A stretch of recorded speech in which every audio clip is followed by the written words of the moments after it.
Hi. Hi, How are can you? you hear me? Because I'm going to try to talk quietly so my baby doesn't wake up. I can hear you perfectly. You Okay, can great. definitely talk quietly. Okay, great. We definitely don't want her waking up. I know the feeling of that, right? How's everything going? It's going okay. I'd rather be dancing, but I'm healthy Yeah, and I have a lot to be grateful for. So yeah, absolutely. How has it just this transition been for New York City Ballet just in this time from when the fall season, I know has been canceled. So how's everyone really holding up? we're bummed because I think even Yeah, past that, we're just very unsure. yeah. And, kind of like wish I had a essential career. Like I'm sad it's not essential, but obviously I get it. It's a weird thing that what you do involves like a couple thousand people. Like Mm, the audience yeah, is like, definitely. so we're going to be the last of the last to get back to normal. And even Hmm. just to get back into a studio is going to be a hard thing because we're a really large company. So Absolutely. we're bummed.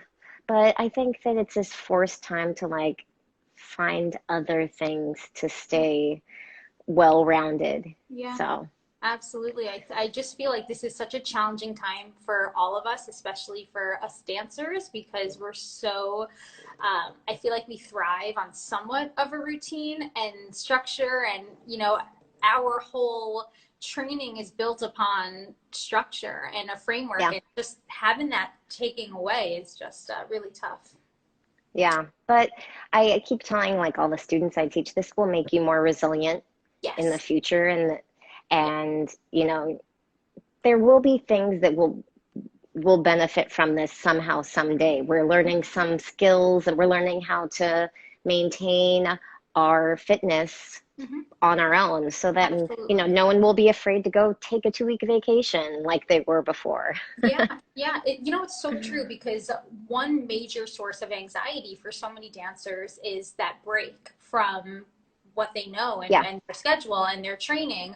And having this forced break and really having it be extended has just been the absolute ultimate test, I think, to all of our sanity. So I agree. I definitely, if there's any positive that we can see, it's that down the road we'll learn from this experience and learn how to not just train ourselves, but what you and I will be talking about today, just learning how to fuel yourselves in yeah, whether it's for training or whether it's while you're dealing with not dancing as much.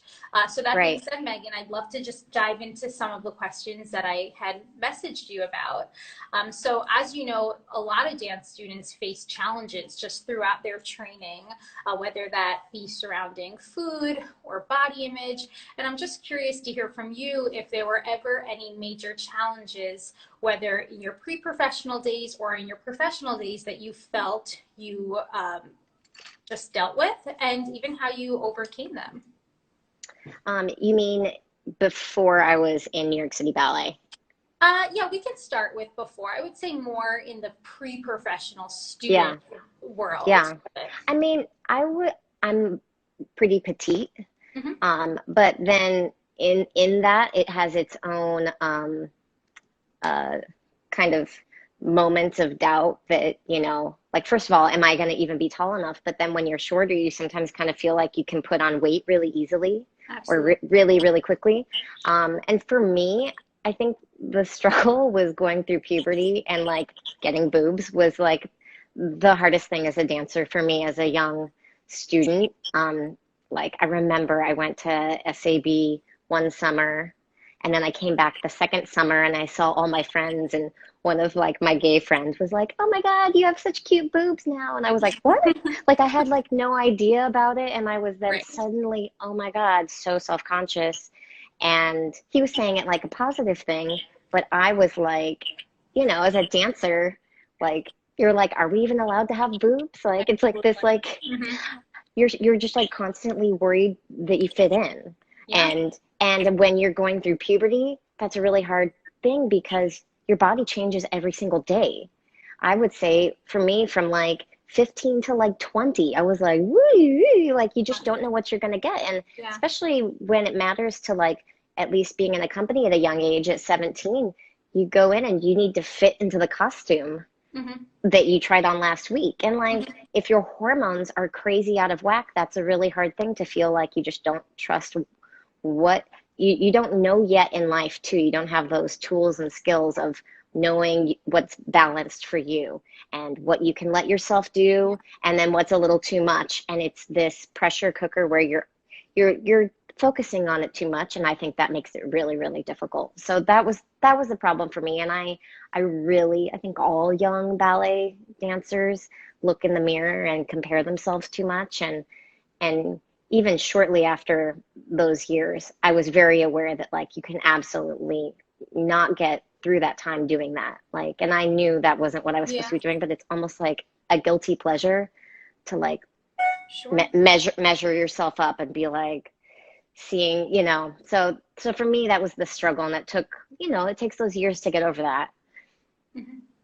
Definitely. I see a lot, I work with a lot of just dance students, younger dancers between the ages of even as young as 11 to around that, uh, right before they're becoming an apprentice or joining a company. So like 17, 18. And what is really tough is when you're going through those years of your body changing, not like you said, you pinned it, not knowing where you're going to fall with your body. And then where the dangers come in is when we try and control these changes.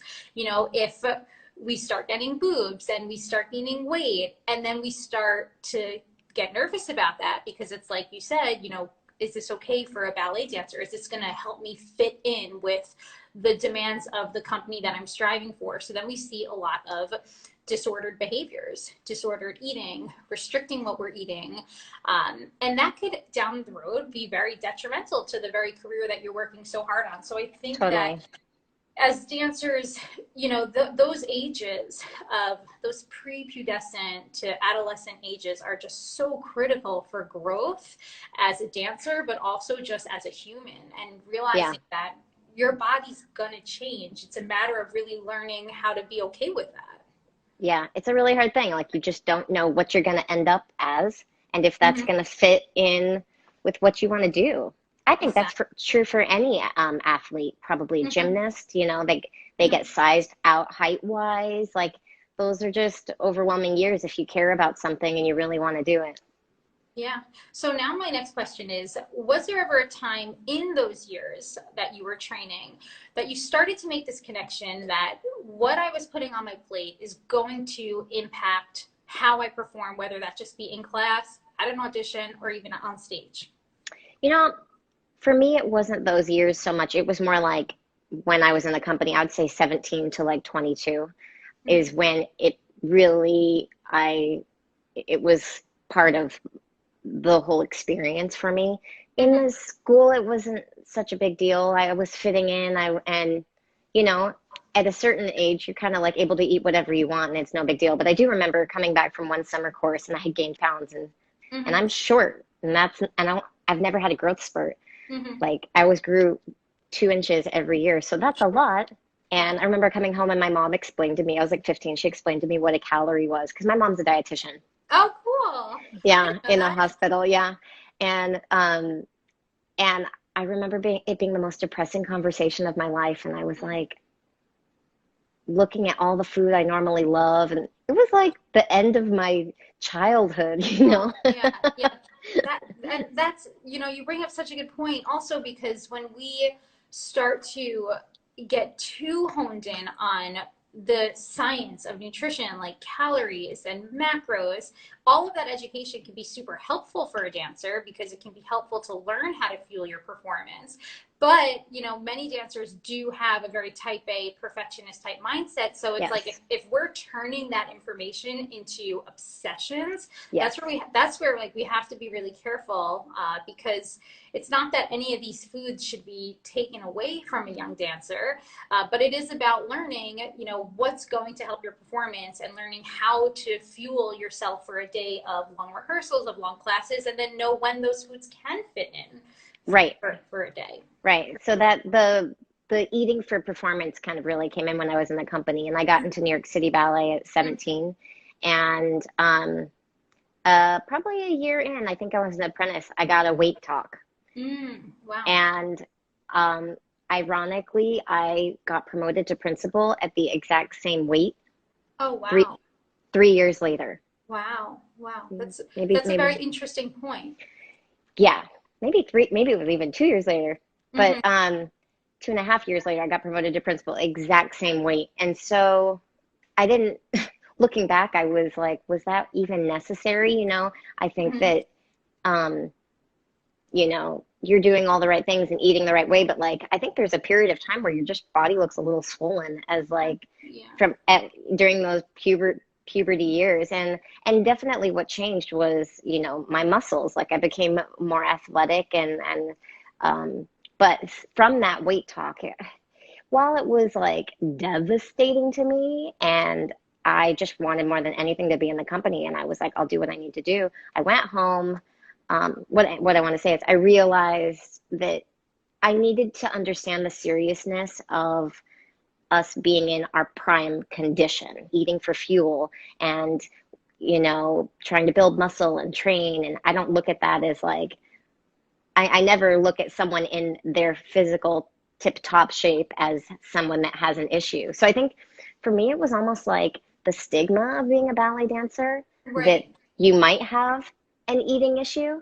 Hmm. And it's almost like I went the other way to be like, I do not have an issue. See, I eat cookies and I was eating Right. way too many cookies. Right. Like, so, You bring up such a good point, that there's definitely, I mean, yes, we see the disordered eating in the ballet world. We see it in a lot of sports, but at the same time, for those who really are understanding the seriousness of being their instrument is their body, as a dancer, and the seriousness of being at your elite level, you do have to take major steps into making sure that you are giving your body the right fuel, and especially enough fuel. There's just a big misconception that ballet dancers don't eat, and totally. obviously that it couldn't be so far from the truth, especially at your level, just because calories are energy, and Hmm. sure, making sure that those calories are spread throughout your day and are coming from balanced meals and snacks, and it's not just necessarily arbitrary or out of nowhere what you're eating, but putting thought and effort into it. I think that goes with the nature of the sport or the art, right? Yeah. I had this really like this moment of revelation. I was on a gig, must have been in my early 20s. And I was with older people in the company, and Wendy Whalen, who's now my boss, Mm-hmm. was on the gig, and we performed the night before, and then we were at the airport together, waiting in line for breakfast. It was like 7 in the morning, Mm-hmm. and she ordered a bacon, egg, and cheese on like a roll or a croissant. And I don't, for those of you that know Wendy, she is stick thin. Yeah, I know. I mean, I literally looked at her. I look at someone like that from afar, and I'm like, they must have the most sad eat like plate of food to eat Right. all day. Like I just think like how are you that disciplined and restrictive? And like she's not.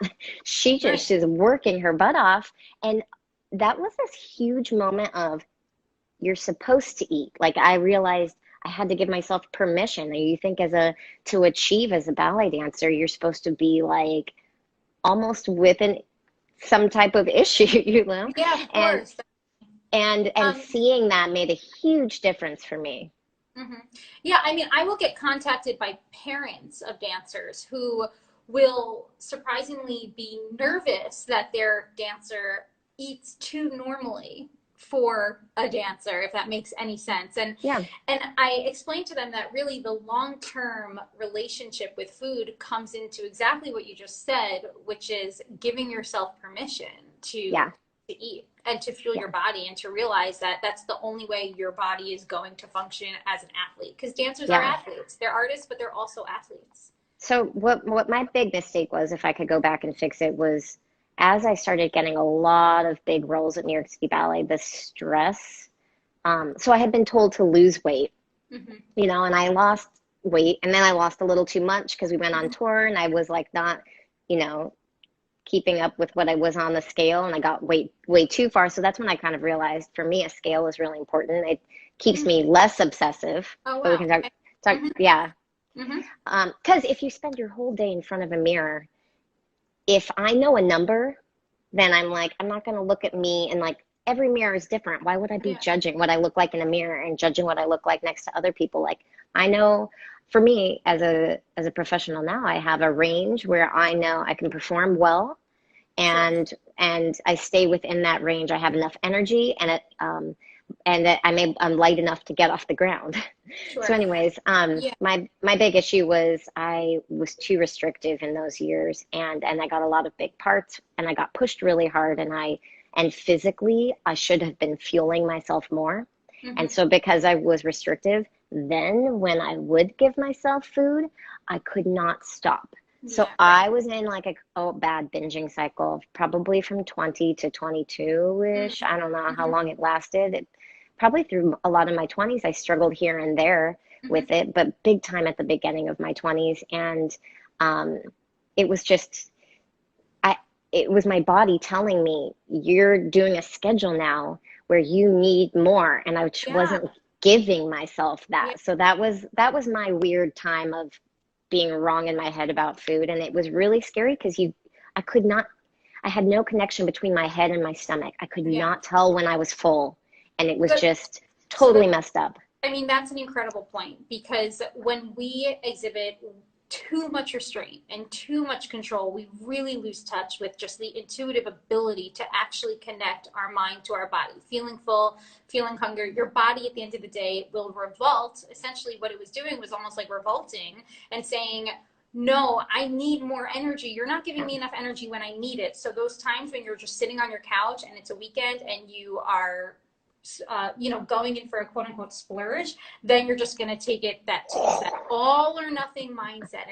And I think it's really important for dancers to realize that finding the middle ground and the ability that actually they need to feel more throughout the week is very important.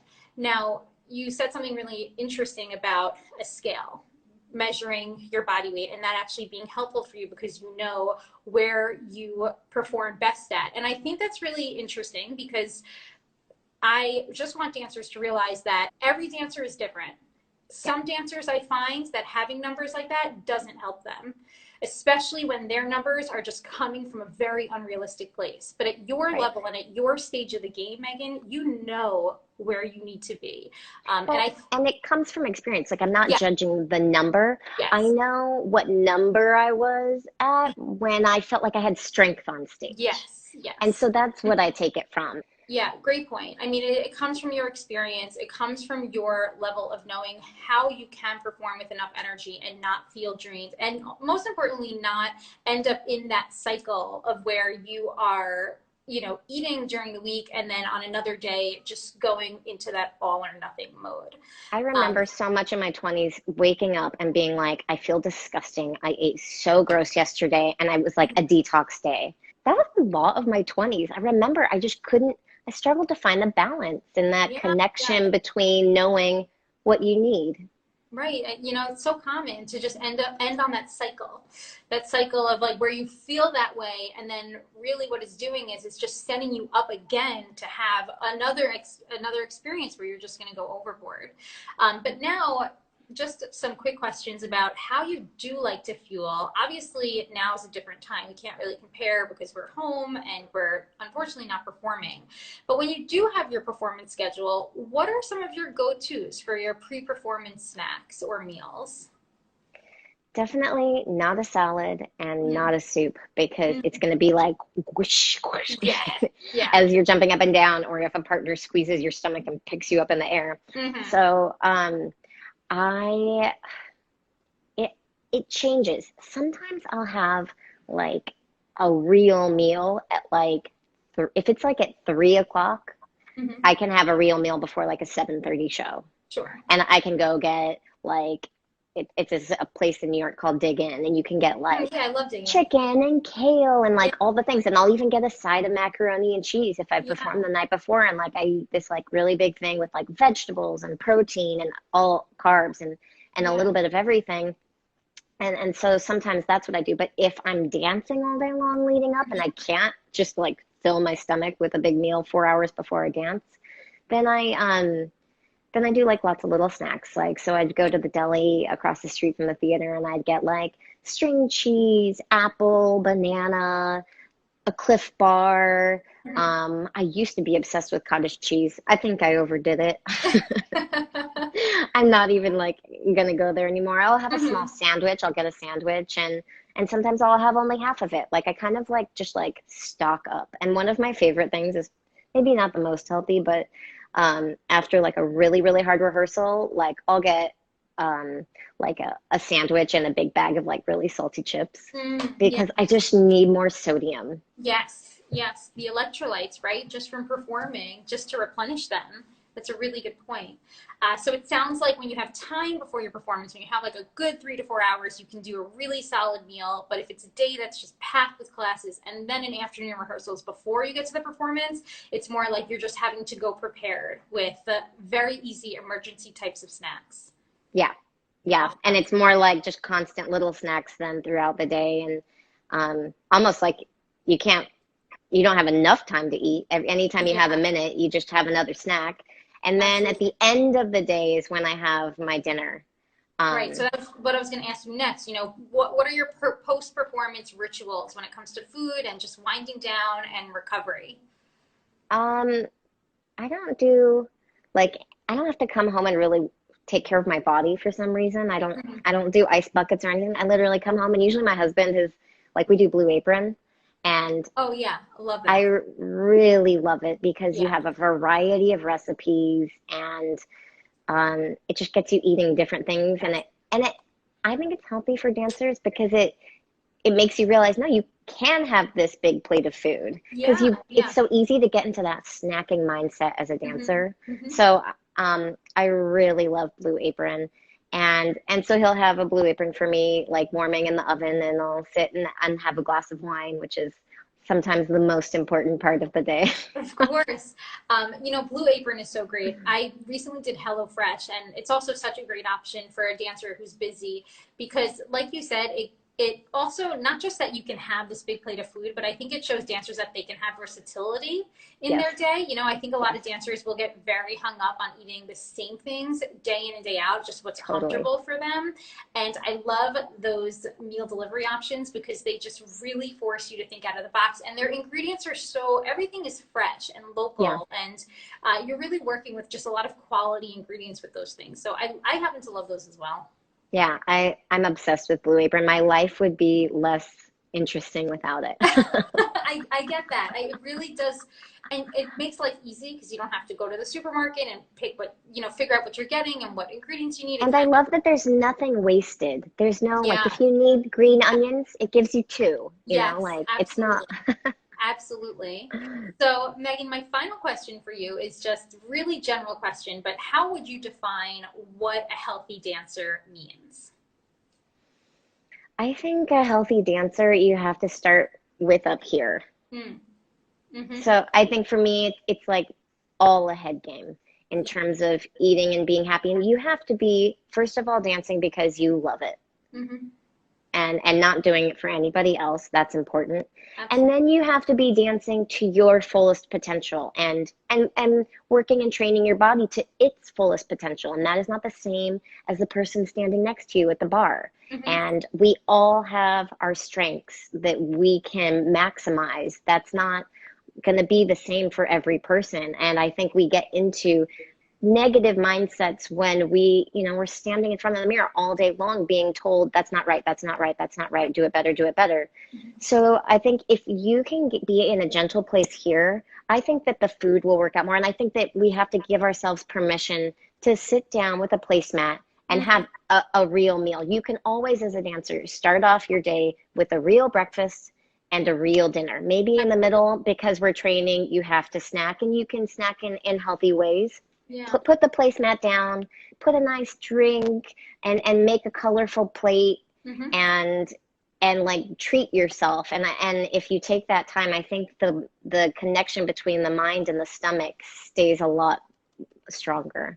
Yeah, absolutely. You know, the idea of just mindfulness, bringing mindfulness back into your eating and making food an actual experience really can help so many dancers just rebuild their relationship with food.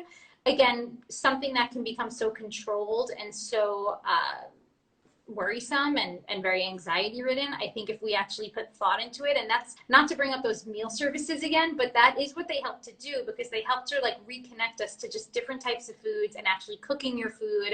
And now with COVID, just to go back to some of the first things we spoke about, one major positive is that we actually do have the time on our hands to really experiment with mindful eating. And like you said, Totally. treating yourself with an experience with food. Yeah.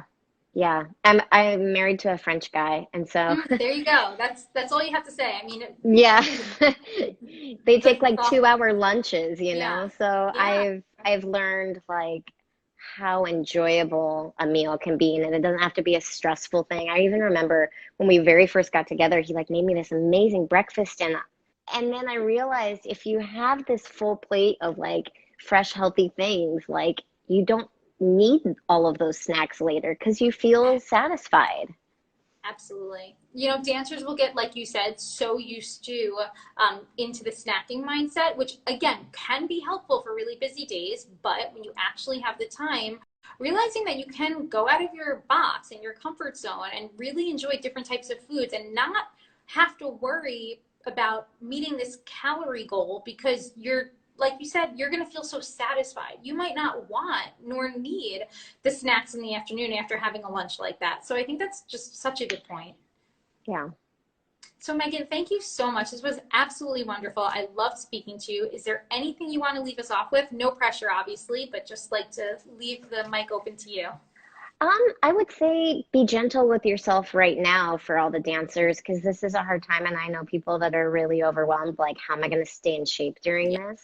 yeah, that's a major And I question. think that there's a certain amount of like, just maintain enough Mm-hmm. every day. Don't have to be going to the max and be like you're going to perform and have to peak tomorrow. You know, we just I'm for myself, I'm trying to do 2 things a day of exercise. And one of them is usually just taking the stroller and walking to the playground and going on like a 30-40 minute walk. Yeah, Like, yeah, and then the other thing is sometimes like Pilates or something more like an actual like ballet class in my apartment. mm-hmm. But other than that, then I'm just letting it go. And Yeah, I know enough, having come back from Broadway and coming back from having a baby, that when you put your mind to it for that month when we finally know we're going to be back, mm-hmm. you know, dancing, we'll all get there like that. Like, we don't Yeah, have to do it now. Just maintain enough to yeah. be enjoying your day. I couldn't relate to this more right now. I have a toddler at home also, and I'm pregnant now again. Oh, And congrats. thank you. And I will say that I was just asked the other day, you know, how does this pregnancy compare to my first? And I would say with my first pregnancy, just because I didn't know what was to come afterwards, this pregnancy, I feel more relaxed because I know, like you just said, there's going to come a time where I can do more and I can do what Yes. I want to do. And I just, during this time, have to be patient with myself. Like, not just pregnancy, but also with COVID, not having a studio open, and not really loving virtual classes that much. I think that patience with yourself is just so important during a time like this, and to be able to really get through it. Yeah, yeah, just being gentle with yourself. I think we're also used to functioning at such a high level Yeah. and pushing, pushing, pushing. And it's a different thing. And it's a good skill for us to all learn as dancers, to be like, you know, and to be able to find that balance of it, of I'm letting myself Right. just breathe and experience this moment a little bit. Yeah. Yeah. That's wonderful. Megan, thank you so much for joining us Thank today. you. And yay, my baby stayed asleep the whole I love time. that. That's the ultimate goal. Megan, I'll talk to you soon.